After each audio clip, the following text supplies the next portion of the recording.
Bismillahirrahmanirrahim. Alhamdulillahi rabbil alamin. Wassalatu wassalamu ala rasuli rabbil alamin. Nabiyyina wa habibina wa qudwatina Muhammad ibn Abdullah wa ala alihi wa sahbihi wa man sara ala nahjihi wa ihtada bihadihi wa istanna bisunnatihi ila yaumiddin, amma ba'du. Muslimin dan muslimat, para pelajar sekalian, Assalamualaikum warahmatullahi wabarakatuh. Alhamdulillah, syukur kita kepada Allah Azza wa Jalla kerana dapat meneruskan pengajian kita dalam tafsir surah Asy-Syu'ara. Surah Asy-Syu'ara, surah yang ke-26, juzuk yang ke-19. Sambungan perbincangan kita pada kali ini bermula ayat 192. Ayat 192. InsyaAllah perbincangan kita macam penutup lah. Kerana kita telah melalui mendengar tadabbur 7 kisah. 7 kisah para Nabi yang terdahulu untuk menenangkan hati Nabi SAW dan juga hati kita sebagai umatnya yang juga terpaksa melalui hari-hari yang gawat, yang getir di dalam menyampaikan, melaksanakan, mempertahankan risalah Islam. Kerana sebagaimana yang disebut, kekufuran itu satu kepala saja, semuanya anti kepada Islam yang satu. Islam dilingkungi oleh agama-agama lain, bahkan sebahagian anak orang Islam sendiri juga termasuk dalam golongan yang kerah kepala menentang Islam itu sendiri. Artinya Islam itu diserang dalam pelbagai sudut. Namun apabila Allah jamin inna dina indallahil Islam, tak usahlah serang, tak usahlah buatlah apa saja pun, Islam tetap madin fi tariqihi, meneruskan jalan di jalan dia. Siapa dia berpaut pada Islam, dia selamat. Siapa dia lawan Islam, dia akan binasa. Tak binasa di dunia, mereka akan binasa di akhirat. Itu janji Allah Azza wa Jalla kepada kita.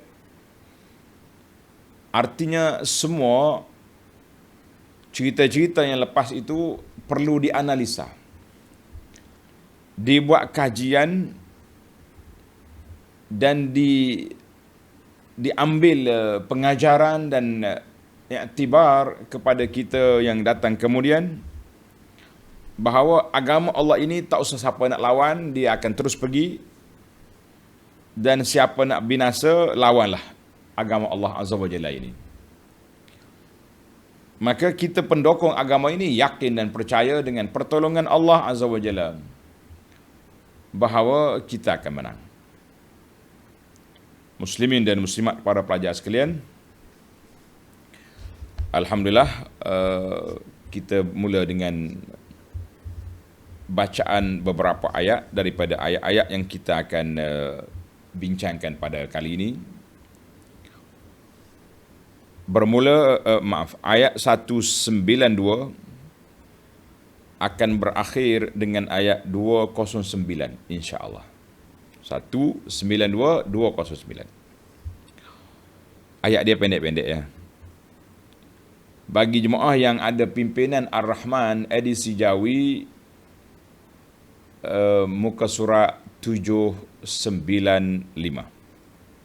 795. Kita baca dulu, kemudian kita pergi kepada huraiannya insya-Allah.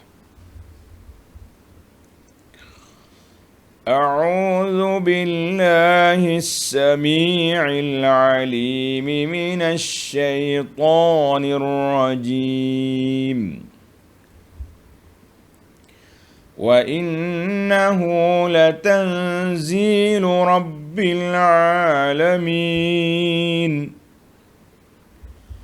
نزل به الروح الأمين على قلبك لتكون من المنذرين بلسان عربي مبين وإنه لفي زبر الأولين أولم يكن لهم آية أن يعلمه علماء بني إسرائيل.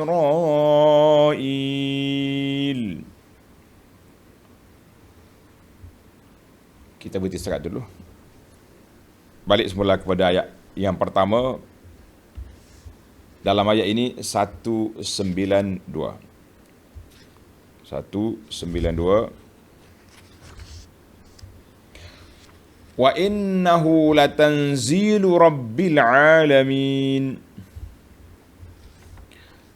Dan sesungguhnya Al-Quran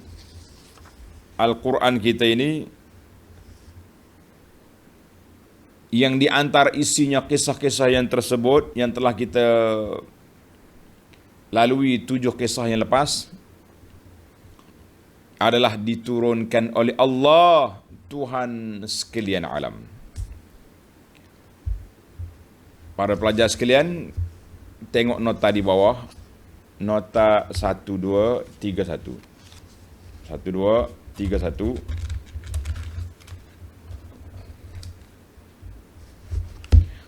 Setelah Allah SWT menceritakan perihal Rasul-Rasul yang telah lalu, berapa Rasul kita lalui? 7. Dan kaum masing-masing yang berakhir dengan kemenangan Rasulnya sallallahu alaihi wasallam ataupun Rasul-Rasulnya alaihi wassalatu wassalam beserta orang-orang yang beriman dan kebinasaan kaum yang kufur ingkar dengan pelbagai bentuk azab yang ditimpakan. Sebagaimana kata di para ulama, dia kata al-asbab muta'addida wal mautu wahid. Ini menarik dia kata. Sebabnya berpelbagai tapi mati satu je, hilang nyawa. Itu je mati. Orang kata mati, tak kiralah mati di mana, di atas, di darat atau di lautan, di udara ataupun di mana, matinya satu, matilah. Tercabut nyawa tu mati. Tapi asbab muta'addidah. Sebab-sebab kematian tu pelbagai. Ada yang kena tempikan, ada yang kena hujan batu, ada yang kena gempa bumi dan tenggelam dalam air, dalam laut, macam-macam bentuk kematian. Dan kerana mereka, dosa mereka juga pelbagai. Itu dia panggil bentuk kehidupan dunia. Kita sudah tengok kemenangan para Rasul dan kebinasan kaum yang ingkar. Apa semua ini yang bertujuan untuk memberi semangat supaya Nabi kita Muhammad sallallahu alaihi wasallam berjuang terus menyiarkan dan mengembangkan Islam sehingga berjaya. Maka dalam ayat ini dan ayat-ayat yang berikutnya ditegaskan dalil nubuwah tu. An-nubuwah maknanya benarnya kenabian Nabi sallallahu alaihi wasallam, iaitu dalil yang besar Al-Quran yang diturunkan oleh Allah Rabbul Alamin kepada Nabi sallallahu alaihi wasallam melalui pemegang amanah yang agung, iaitu Jibril alaihissalam yang membawa ruh kepada jiwa, kepada tubuh manusia. Siapa yang berpegang dengan Al-Quran, najah, dia akan selamat, dia akan hidup yang berterusan. Jadi alhamdulillah para pelajar sekalian, sebagaimana kata ulama tadabbur, Al-Quran ini nazala min indillah min miskatin wahidah. Sumber dia satu. Kita tengok di awal ayat dulu, Allah cerita kepada kita, awal surah dulu. Tasim mim. Tilka ayatul kitabil mubin. Dimulai dengan apa? Dengan Quran ini. Quran ini. Kemudian selesai daripada 7 perbincangan 7 para nabi, Allah ulang balik. Wa innahu latanzilu rabbil alamin. Quran aku dulu. Ingat di awal surah dulu. Ia telah diturunkan oleh Allah Rabbul Alamin. Bagaimana cara turun? Kita tengok dalam ayat ini. Ayat 193 ini, cara turun Al-Quran itu, inilah yang dikatakan Al-Quran daripada sumber yang sama. Tengok jauh di awal surah dulu tentang Quran. Sekarang ini kita balik semula kepada Al-Quran. Allahu Akbar. Jadi para pelajar, kita kena ambil perhatian sangat-sangatlah. Maknanya ilmu kita belajar ni tafsirul Quran bil Quran. Tafsirul Quran bis sunnah, itu yang terbaik. Kemudian barulah kita pergi kepada riwayat-riwayat, pandangan-pandangan alim ulama kita dalam beberapa masalah. Tetapi jangan sekali-kali pergi ambil cerita karut masuk dalam Quran. Kita kata kenapa kita nak campur perkara yang jelas, sumber yang baik dengan sumber yang karut. Allahul Musta'an. Baik para pelajar, saya tak boleh lama. Kalau kita ambil 1 ayat, 2 ayat je, boleh kita hurai panjang. Tapi ayat kita ni panjang. Allah kata dalam ayat ini, nazala bihir ruhul amin. Al-Quran dibawa turun oleh malaikat. Siapa dia malaikat? Jibril, yang sangat amanah. Al-Quran wahyu min Allah. Quran itu wahyu dari Allah. Wahyu daripada Allah. Allah yang telah menciptakan alam ini. Allah yang memberi garis panduan kepada penduduk alam ini, nak selamat ikut kitab aku, ikut garis panduan aku. Kita ni beginilah analogi yang paling simple untuk kita faham para jemaah sekalian. Kalau kita beli alat-alat yang baru, tak kira lah beli mesin kilang, kau beli kereta, kau beli apa saja, kita kena baca dia punya garis panduan. Garis panduan, cara penggunaan. Kena baca, kalau tidak, rempuh tok kalu. Demikianlah kamu nak duduk atas dunia aku ni, duduk di atas alam yang aku cipta ini, Allah kata ikut kitab aku, baru selamat. Ni dak kita Allah, kita ambil buat jampi serampah. Habis, garis panduan hidup, kita ambil daripada lok sana, lok sini. Lok sana, lok sini, itu manusia.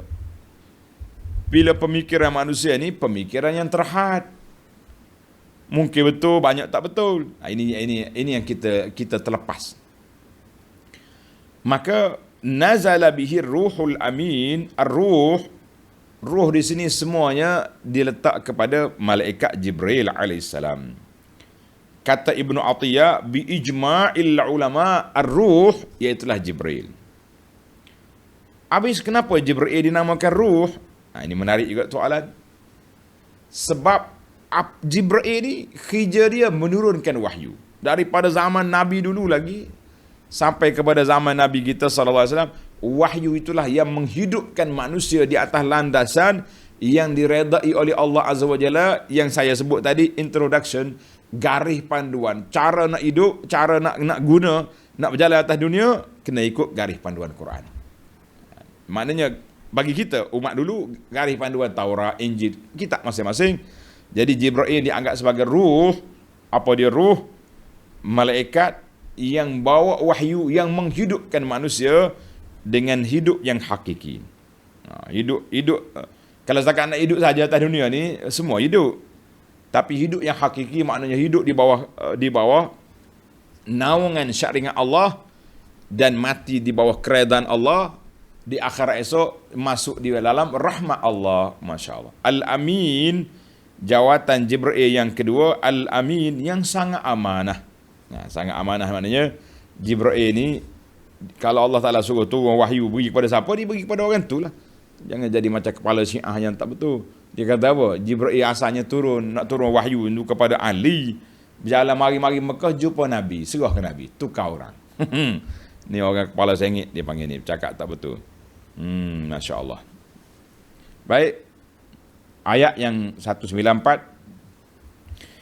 Ala qalbika litakuna minal munzirin. Ay nazala Jibrilun bil Quran ala qalbika ya Muhammad. Jibril bawa turun Quran ini ke dalam hatimu. Maknanya sampai terus ke hati Nabi sallallahu alaihi wasallam. Untuk apa? Litakuna minal munzirin, supaya engkau hafal, ingat, faham, maka engkau wahai Muhammad sallallahu alaihi wasallam menjadi seorang dari pemberi ajaran dan pemberi amaran kepada umat manusia. Ini kerja Jibril, dia bawa turun Quran kepada Nabi supaya apa? Supaya Nabi ingat, hafal, kemudian Nabi sampaikan kepada orang yang taat, Bashir, kepada orang yang derhaka, Nadhir. Ada dua-dua. Yang ke seterusnya, bilisanin arabiyyin mubin. Dan Allah turunkan Al-Quran dengan bahasa Arab yang fasih serta terang nyata dia punya makna. Diturunkan dengan bahasa Arab yang fasih. Artinya geng-geng Abu Jahal di Mekah dengan segala pak-pak abu yang lain tak perlu cari kamus lah nak faham Quran. Tak perlu cari kamus. Sebab apa? Al-Quran nazala bilughati Quraisy. Quran itu turun dengan bahasa Quraisy. Bahasa dia.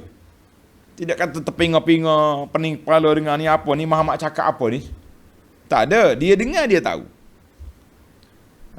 Dia dengar, dia tahu. Kerana itu terdapat banyak dalam kisah-kisah sirah Nabi sallallahu alaihi wasallam, puak-puak kafir ni sangat menyekat anak dia, isteri dia daripada mendengar apa yang dibaca oleh Nabi sallallahu alaihi wasallam. Dia bimbang sebab dia tahu bila dengar terpengaruh.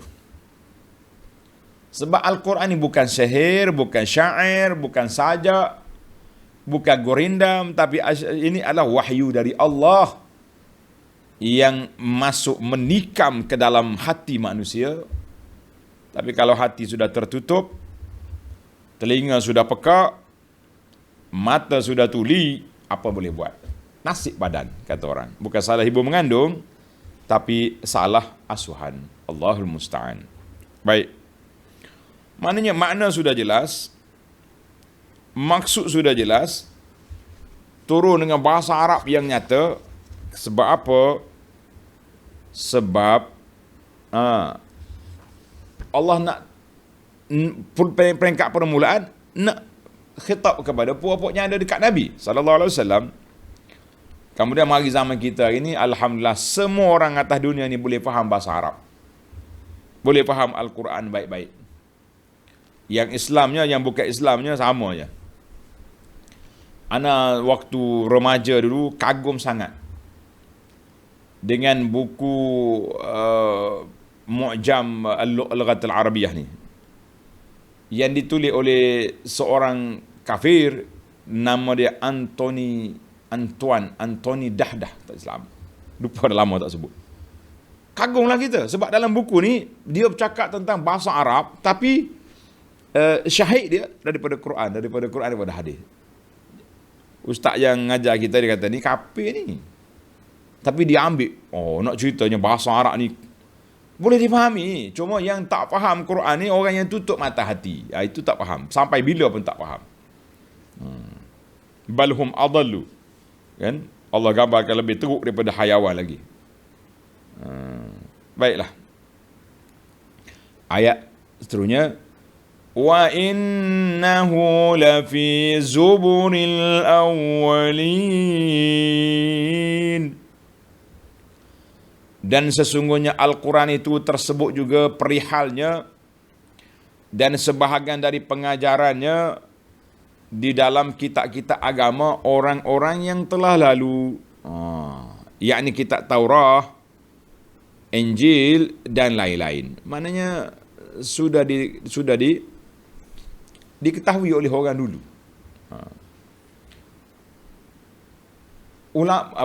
Ulama zaman dulu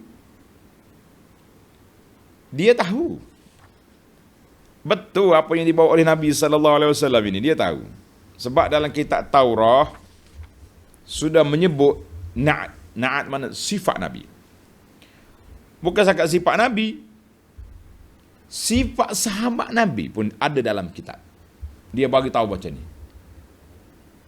Cuma apa boleh buat? Nasib malang. Kata orang lahir tidak beruntung, nya tutup telinga dengan mata dia daripada mendengar kebenaran. Allahul Musta'an. Sudah ada dalam kitab-kitab yang terdahulu isi Al-Quran ataupun bisyarah kedatangan Nabi akhir zaman dan Al-Quran yang akan diturunkan kepadanya. Sudah ada. Ayat 197. أَوَلَمْ يَكُنْ لَهُمْ آيَةً أَنْ يَعْلَمَهُ عُلَمَاءُ بَنِي إِسْرَائِيلِ. Tidakkah mereka yang musyrik menyedari kebenaran itu? Dia tahu puak kafir ni. Dia dengar Nabi baca, dia tahu. Ni bukan syair. Bukannya bahasa jampi serapah. Dia tahu. Tapi apa boleh buat? Bahkan sebahagian daripada mereka telah pun pergi menghadap Ahlul Kitab di Madinah. Bertanya bagaimana nak buat, bagaimana nak attack Nabi sallallahu alaihi wasallam. Bani Israel, puak-puak Ahlul Kitab ni pun Yahudi pun ajarlah membuat macam ni. Pergi tanya dia benda yang pelik-pelik. Tak ada orang boleh jawab ini kecuali Nabi. Masya Allah. Dia tanya tentang pemuda yang tidur lama. Dia tanya seorang lelaki yang berjalan ke timur barat. Timbul ayat Quran. Mana Yahudi, mana yang puak Mekah tahu cerita ni? Dia tak membaca, tak menulis. Dia panggil ummi.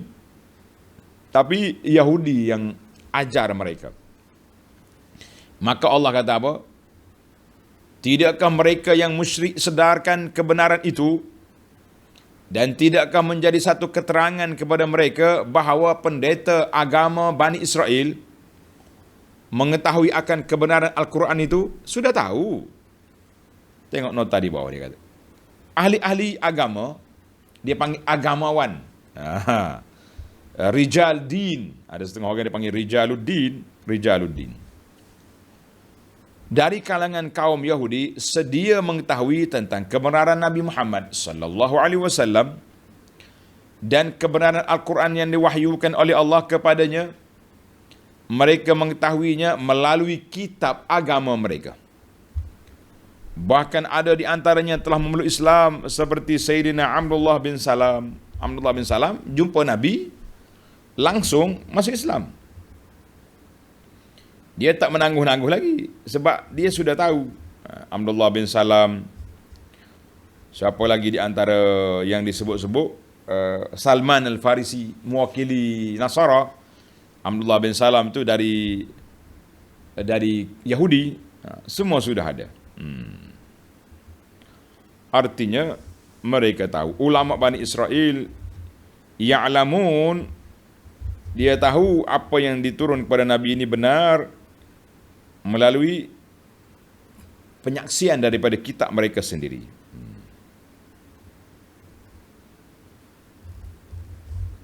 Cuma tadilah malang nasibnya tak mau beriman. Siapa dia di antara mereka Abdullah bin Salam, dan juga Sayyidina Salman Al-Farisi, dan lain-lain lagi ulama. Itu contoh yang kita buat.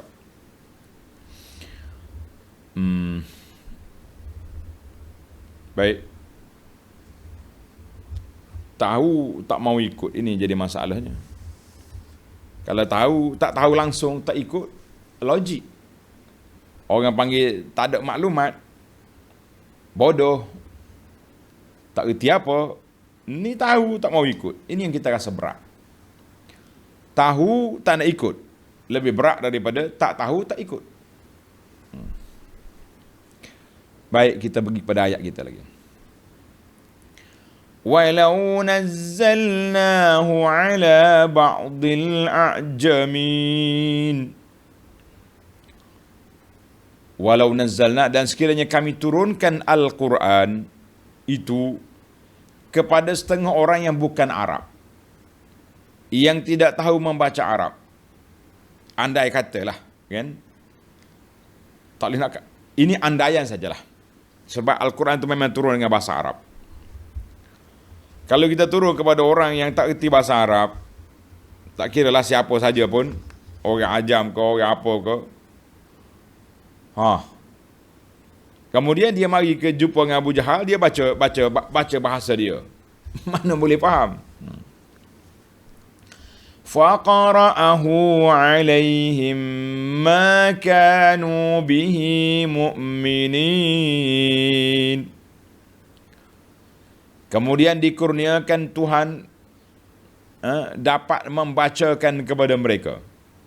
Quran turun bukan dengan bahasa Arab, bahasa Afrika ke bahasa apa mari, pergi baca ke puak-puak kafir Mekah. Mereka tetap juga tidak mahu percaya bacaan itu dari Tuhan, sebab dia kata ni baca apa ni? Mata jampi mentera. Macam kita orang Melayu ni kan, pergi jumpa bomoh tu pelik-pelik dia main mambang tu mambang ni. Berapa benda yang dia baca, tahu jin jemalang semua ada belaka. Jemalang tanah, jemalang jin, jemalang apa nama ni? Lama dah tak dengar orang bomoh ni, kan? Apa benda yang dia sebut, dia panggil tak tahu. Jadi kalaulah yang mari baca tu bukan Arab, tentulah Abu Jahal kata, ente baca apa ini? Kami tidak faham. Boleh jadi. Dia kata apa? Baik. Buat mari yang faham pun tak faham, tu tak mau faham juga. Itu masalah. Kadzalika salaknahu fi qulubil mujrimin. Demikianlah kami masukkan perasaan kufur engkar itu ke dalam hati orang-orang yang melakukan dosa. Mujrimin, mana penjahat-penjahat. Penjahat di sini para jemaah sekalian, kita kena letak jahat dari sudut akidah. Jahat dari sudut akidah. Kalau tidak ada je di kalangan yang jahiliah dulu, taklah jahat sangat. Bila masuk dalam hati, waktu turun Quran kepada hati puak-puak ni, mujrimin, apa jadi? Fakazzabu bihi. Mereka mendusta. Apa ni Muhammad bawa apa ni? Tak pakai juga.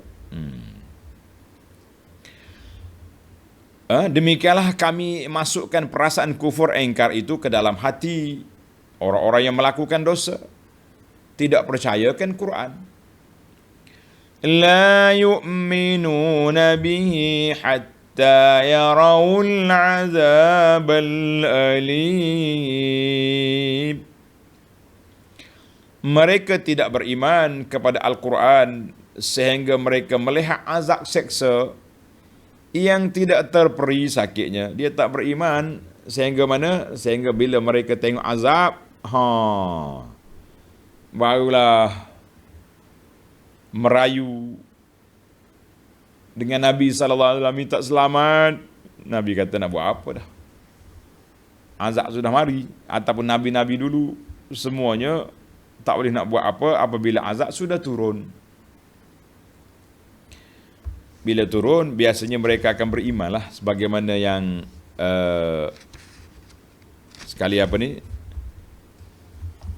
Fir'aun lah, bila sudah tenggelam dalam laut tu, dia kata dia beriman lah dengan Tuhan yang dibawa, yang diajar oleh Musa dengan Harun. masa sudah tamat. Cakap pun tak guna, kan? Fayatiyahum baghtah fayatiyahum baghtatan wa hum la yash'urun. Lalu azab itu akan datang menimpa mereka secara mengejut dengan tidak mereka menyedarinya. Biasa begitulah. Azab ni dia mari faja'ah. Faja'ah maknanya terkejut. Ada juga, ada kalanya diberi tempoh berapa hari, 2 hari, 3 hari, kemudian datang azab. Maknanya biasanya puak-puak ni hari yang pertama dia bertukar rupa, daripada muka jadi pucat, hitam, ataupun setengah Bani Israel yang pergi tangkap ikan hari Sabtu, kunu qiradatan khasiin, jadi bertukar rupa jadi monyet. Macam-macam lah. Kemudian baru tu azab. Ada kalanya tak ada tukar apa-apa, seperti berlaku pada kaum Nabi Lut. Fasa asabahul munzarin. Lut keluar malam ni, pagi esok hancur. Jadi pelbagai. Itu yang anak kata, cara Tuhan bagi turunkan azab kepada kumpulan yang menentang ini pelbagai. Semuanya ada. Habis kita yang baca ni kena ingatlah, ada kalanya bala tu tak ada warning, tak ada lampu kuning, zop, mari terus. Macam tsunami datang dulu. Kan kita tengok dalam video tentang tsunami tu, orang duk mandi, duk mabuk arak di tepi pantai di hotel, tiba-tiba ya bergulung mari, hancur lebuh habis. Baghtah. Allahu Akbar. Bila mari ayat baghtah faja'ah, lebih dahsyat daripada mari beramaran. Fayaquluna hal nahnu munzarun. Maka pada saat itu mereka akan berkata dengan menyesal. Masya Allah, baru nak menyesal. Kan? La yash'urun wa hum la yash'urun. Hal nahnu munzarun. Dapatkah kiranya kami diberi tempoh? Minta maaf lah. Boleh tak? Jangan turun lagi azab. Jangan turun lagi. Kita nak beriman dah. Kita nak dengar kata dah apa yang diajar oleh Nabi. Ajaran yang dibawa oleh Rasul ni kami nak ikut dah. Apa boleh buat? Kata orang nasi sudah menjadi bubur, nak jadi beras mula tak mungkin. Azab sudah turun. Jaranglah. Janganlah. Tak boleh lagi nak selamat. Matilah dengan cara mati. Al-mautu wahid. Matinya satu, caranya berbeza. Baik. Bila dia minta tangguh macam-macam lagi, Allah jawab, afa bi'azabina yasta'jilun. Kalaulah demikian keadaan mereka, maka patutkah mereka meminta disegerakan azab kami? Kalau kamu tahu umat dulu pelbagai cara Allah Ta'ala binasakan mereka, kenapa kamu sombong? Mari minta azab. Allahu Akbar. Tengok ayat nota 1, 2, 3, 4. Tatkala Nabi SAW memberi amaran kepada golongan kafir musyrik bahawa mereka akan ditimpa azab seksa kelak disebabkan kekufuran mereka, mereka meminta disegerakan azab yang dijanjikan itu. Sombong. Mana? Berapa hari dan kau Muhammad duk cerita azab neraka lah, itu ni cerita ni. Mana? Kami duk relax je ni, makan sedap. Masya Allah. Mari main. Tatkala Nabi SAW memberi amaran kepada golongan kafir musyrik bahawa mereka akan ditimpa azab, azab seksa kelak disebab kekufuran mereka, mereka minta disegerakan azab yang dijanjikan itu. Tetapi kalau disegerakan, mereka pula meminta tempoh. Tidakkah ganjil? Memang ganjil lah. Puak-puak orang panggil puak pening kepala ni memang ganjil. Bahasa budak-budak sekarang dia panggil sombak. Sombak ni bahasa Kelantan ni, kalau tuan-tuan dengar, ada S 2 kali, ada syaddah, sombak, dia ada makna lain. Maknanya tersumbat kepala dia panggil. Tersumbat kepala ni orang tak betul berjalan lah, orang sewe dia panggil. Sumbat. Baik. Tengok ayat ni. Fayaqulu hal nahnu munzaru, minta nak tangguh. Maka Allah jawab balik, apa bi azabina yastajilun? Habis kenapa kamu minta nak segera? Minta nak cepat tu kenapa? Jadi mereka mari jumpa Nabi sallallahu alaihi wasallam, dia kata ila mata tu'iduna bil azab Muhammad, sampai bila nak janji awak tu nak tunai? Kan? Janji awak nak tunai. Dia orang sukanya kalau cepat lah, kalau cepat. Maknanya engkau hari ni, esok azab. Mau segera dia panggil. Ada kalanya 8 kali Allah Ta'ala sebut, kan? Allah Ta'ala tu apa dia? Lahu al-azizu ar-rahim. Dia boleh je ambil tindakan, tapi sifat rahim dia tu masih lagi memberi ruang, memberi peluang kepada kita, kepada umat manusia ni supaya bertaubat. Kita kata alhamdulillah. Baik, sekarang ni Nabi tegur pokok ni pula. Afara'aita immatta'nahum sinin. Bagaimana fikiranmu wahai Muhammad sallallahu alaihi wasallam, jika kami berikan mereka menikmati kesenangan bertahun-tahun? Maknanya mereka ni panjang umur, hidup senang, bisnes jalan, rumah besar, keluarga ramai, bertahun-tahun. Thumma ja'ahum ma kanu yu'adun. Kemudian datang kepada mereka azab seksa yang dijanjikan kepada mereka. Nak kata apa? Mari dah azab. Ma aghna anhum ma kanu yumatta'un. Tentulah kesenangan yang mereka menikmati bertahun-tahun itu tidak dapat memberikan mereka sebarang pertolongan. Tak ada siapa pun. Pekerja-pekerja dia pun lari habis. Nak kata apa? Allahul musta'an. Kan semua berhilang gitu sajalah, tak boleh nak buat apa. Kita dengar hadis. Ini dia panggil tafsir Quran bil hadis. An Anas bin Malik radhiyallahu anhu qala sallallahu alaihi wasallam, yu'ta bi an'ami ahli dunya min ahli nar yaumal qiyamah.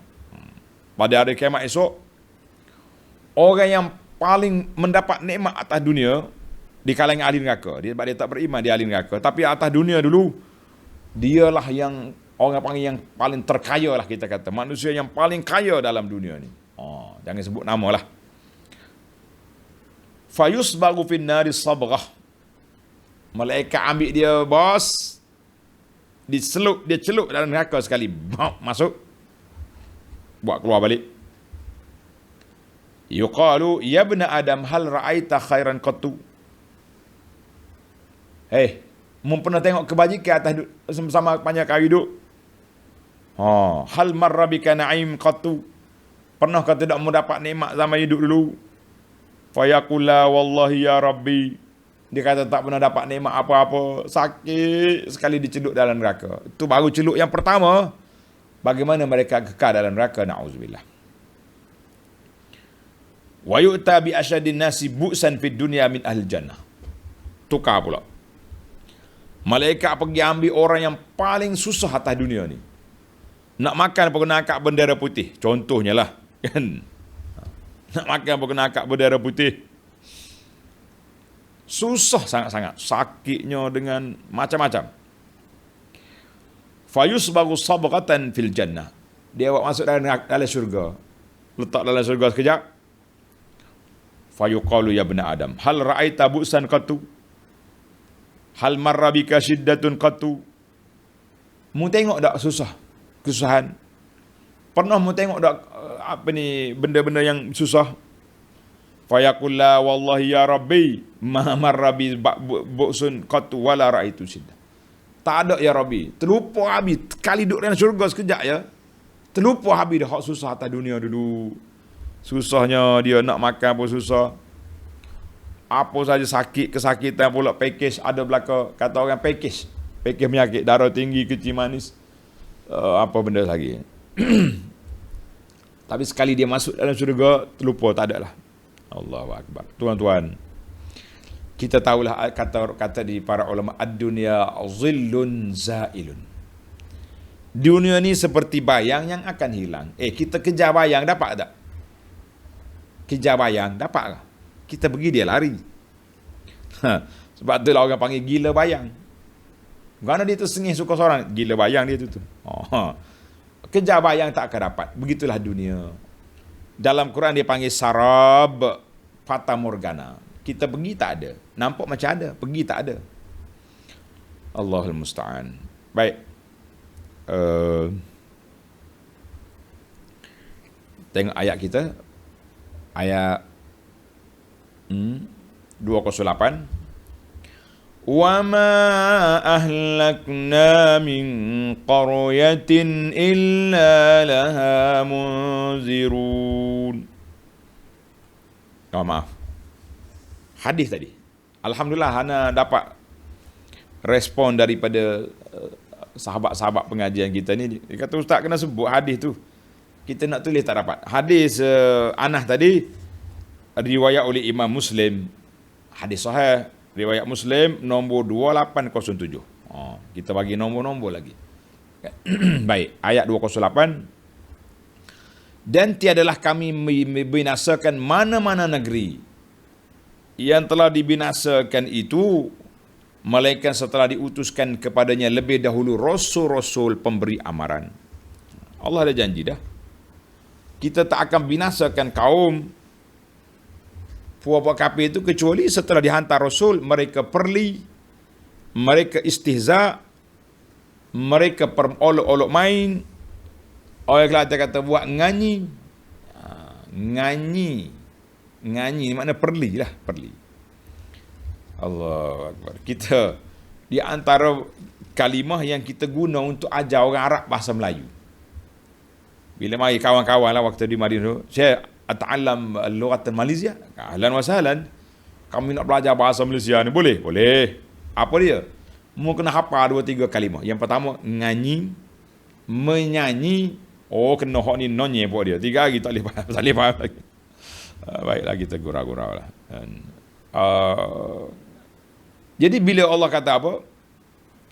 Sebelum binasa, sebelum mana-mana kaum dibinasakan, terlebih dahulu Allah Ta'ala hantar Rasul laha munzirun, yang memberi amaran, peringatan, bimbingan, tunjuk ajar. Lawan juga, barulah mereka itu binasa.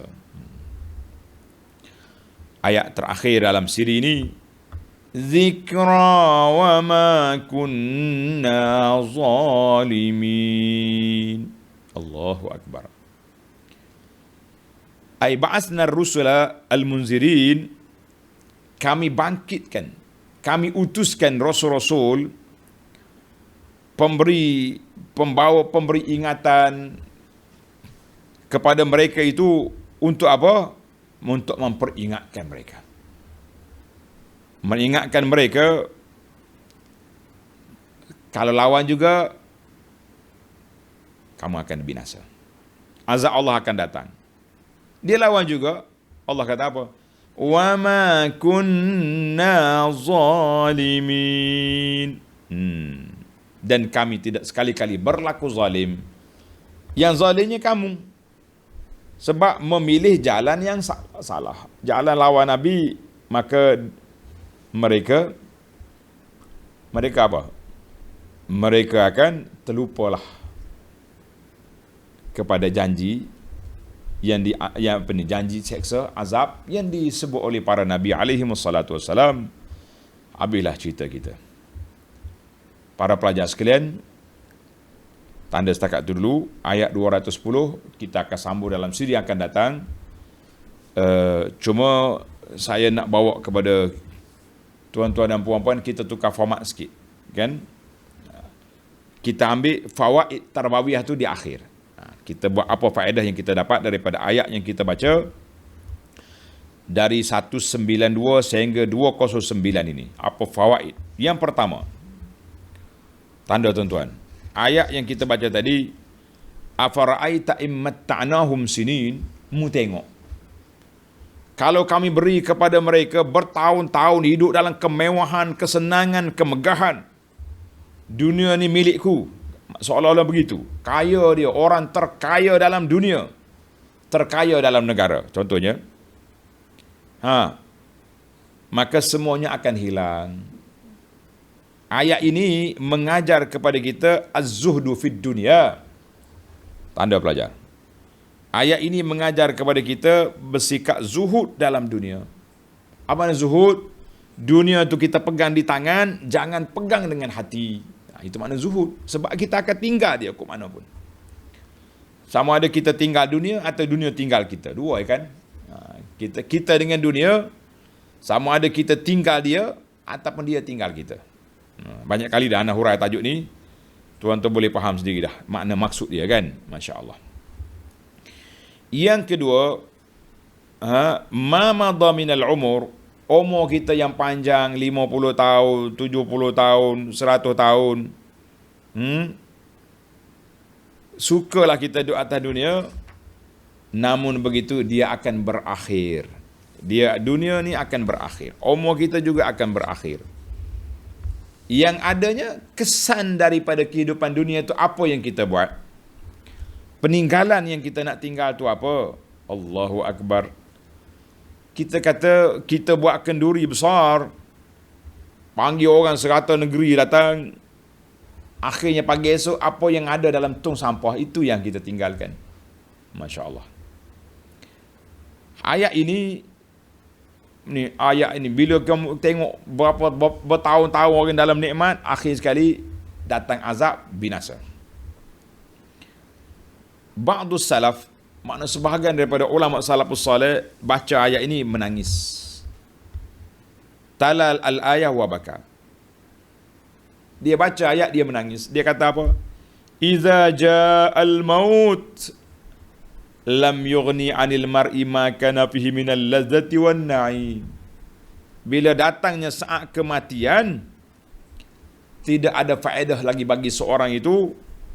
Segala nikmat, kesenangan hidup atas dunia hilang habis, tak ada apa dah. Yang adanya kesan daripada kehidupan. In kana khairan fa khair, kalau dia bawa beriman, dia buat amal yang soleh, amal yang baik, fa biha wa nikmat. Tapi kalau dia buat yang sebaliknya, apa nak buat? Celakalah dia, na'udzubillah. Kita tanda tuan-tuan, dunia ni medan ujian. Sama ada kita baik, kita guna dengan jalan yang baik, kita selamat. Gunanya jalan salah, kita binasa. Wal'iyazubillah. Kita minta perlindungan Allah daripada kebinasaan. Yang ketiga, Allah kata, innahu la tanzilu rabbil alamin. Tanzil, ay makna munazzalun, diturunkan oleh Allah. Karena di anna al-Quran nafsahu laysa tanzilan. Quran dia tak turun sendiri. Yang menurunkan Al-Quran itu Allah. Allah Azza wa Jalla turunkan Quran. Artinya bukan Nabi reka, Nabi buat, tidak. Nabi menerima. Nabi menerima. Dibawa oleh siapa? Dibawa oleh malaikat yang paling baik. Al-Ruh Al-Amin. Itu jawatan dia. Masya Allah. Baik. Itu yang ketiga. Al-Quran itu diturunkan. Bukan dia turun sendiri, maknanya diturun dari Allah Azza wa Jalla. Yang keempat, wa innahu latanzilu rabbil alamin nazala bihi ruhul amin ala qalbika. Quran Allah turunkan dibawa oleh malaikat yang amanah ke dalam hati Nabi sallallahu alaihi wasallam. Bilisanin Arabi, dengan bahasa Arab. Maka di sini ulama mengatakan ada tanda tuan-tuan 6 kelebihan. 6 kelebihan ijtama'at hadhihi al-fada'il al-fakhirah fil Quran. Terkumpul dalam Quran itu 6 kelebihan. Yang pertama, fa innahu afdalul kutub. kitab yang paling afdal kali yang diturun oleh Allah kepada Rasulnya, Al-Quran. Satu. Nazala bihi, yang bawa turun Al-Quran itu afdalul malaikah, malaikat yang paling afdal. Siapa dia? Jibril alaihissalam. Dua. Kepada siapa? Ala afdalil khalqi, ke atas makhluk yang paling baik. Siapa? Nabi sallallahu alaihi wasallam. Yang keempat, ala afdali bad'atin fihi, ke dalam organ anggota yang paling afdal, iaitu hati Nabi sallallahu alaihi wasallam. Empat. Lima, ala afdali ummatin ukhrajat linnas, kepada umat yang terbaik yang keluar di atas dunia. Lima.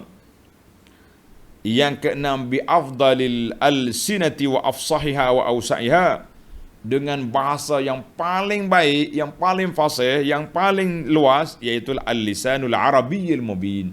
Masya Allah, tabarakallah. Jadi Al-Quran ini mengandungi 6 kelebihan. 6 kelebihan. Boleh tulis ke? Kena ulang balik. Saya ulang balik. Dia kata yang pertama, dia sendiri itu, Quran itu kitab yang paling mulia. Dibawa turun oleh malaikat yang paling mulia, kepada makhluk yang paling mulia, ke dalam anggota organ manusia yang paling mulia, hati, kepada umat yang paling baik, dengan bahasa yang paling mulia. Masya Allah, 6 perkara. Jadi ulama semasa, pendakwah-pendakwah selalu ulang kata-kata semua perkara yang berkait dengan Quran mulia. Semua perkara yang berkait dengan Al-Quran mulia. Siapa dia? Al-Quran, malaikat Jibril bawa Quran, malaikat yang paling mulia. Al-Quran diturun kepada Nabi SAW, Nabi yang paling mulia. Bulan yang turun Quran, bulan Ramadan, bulan yang paling mulia. Malam yang paling baik, Lailatul Qadar, malam yang paling mulia. Kita kata Masya Allah, lebih kurang lah. Yang penting 6 perkara tadi sangat menarik untuk kita tadaburkan. Faedah yang kelima, la tanzilu rabbil alamin, Tuhan pemilik alam, pencipta alam. Hadhihi rububiyah al-ammah, ini dia panggil sifat rububiyah, ketuanan Allah Azza wa Jalla. Dia pemilik alam, dia yang menciptakan alam, dia tahu apa diperlukan oleh alam. Macam saya buat analogi tadi lah. Bila kita beli kereta Toyota, kita nak servis kereta, kita tak hantar ke syarikat Proton. Sebab kita kata, bos Toyota, engineer Toyota lebih tahu. Kita dalam bab beragama, kita tahu yang milik dunia ni Allah. Tapi kenapa pergi cari makhluk Allah Ta'ala untuk buat undang-undang? Ini dia panggil terlupa Tuhan. Terlupa kepada Tuhan. Baik, yang ke berapa dah kita? Yang kelima,